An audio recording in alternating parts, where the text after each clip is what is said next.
Okay guys, time for another Carnage quick tip. Today's tip is about organisation. Now, some people that visit my shed would say I'm not very organised, but parts of it are. And I'll show you a quick tip of how I organise my chisels and punches. So here we have my underbench toolbox. And this is where I keep my punches and chisels and various other bits and pieces for smithing.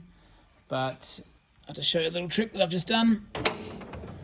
A bit of mini orb sheeting lining the bottom of the drawers, and all your punches stay nice and organised. It's just your corrugated iron mini orb that you get from a steel supplier, and everything nicely organised, doesn't roll around in the box everywhere. Cheers.